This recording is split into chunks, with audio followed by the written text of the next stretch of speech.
Assalamualaikum warahmatullahi wabarakatuh. Alhamdulillahirabbil alamin. Segala puji syukur kehadirat Allah Subhanahu wa taala yang mana kita masih diberikan nikmat iman dan Islam serta kesehatan sehingga kita masih bisa melaksanakan aktivitas kita sehari-hari, dan tak lupa salawat dan salam senantiasa tercurahkan kepada junjungan kita, syuri tauladan kita, Nabi yang agung baginda Rasulullah sallallahu alaihi wasallam.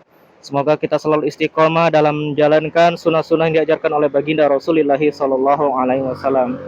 Sahabatku yang insyaallah dirahmati Allah Subhanahu wa taala, begitu banyak amalan di bulan Syawal ini.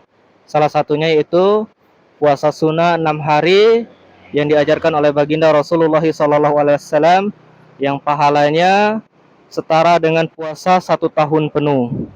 Adapun dalil rujukannya itu yang diriwayatkan oleh Imam Muslim rahimahullahu taala, barang siapa yang mengerjakan puasa di bulan suci Ramadan 30 hari full atau 1 bulan penuh dilanjutkan dengan 6 hari di bulan Syawal, maka dia seakan-akan puasa 1 tahun penuh. Maka dari itu jangan pernah sia-siakan amalan-amalan yang ada di bulan Syawal ini. Salah satunya itu puasa sunnah, menjalin silaturahmi dengan keluarga, tetangga, sahabat yang selama ini lama tidak kita jumpai, maka waktunya lah di bulan Syawal ini kita jumpai, kita jalin silaturahmi antar sesama keluarga, antar sesama sahabat, tetangga, khususnya yang ada jalin rahim dengan kita, yaitu saudara kandung kita, kedua orang tua kita.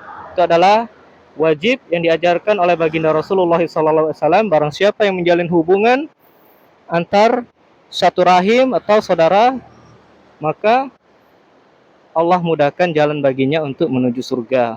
Allah berikan dia rezeki dari arah yang tiada disangka-sangka. Mungkin itu saja, semoga bermanfaat. Semoga keindahan alam semesta ini selalu bisa kita nikmati, selalu mendapatkan kemuliaan dari Allah Subhanahu wa taala. Barakallahu fikum, subhanakallah wa bihamdika, asyhadu alla ilaha illa anta, astaghfiruka wa atubu ilaik. Assalamualaikum warahmatullahi wabarakatuh.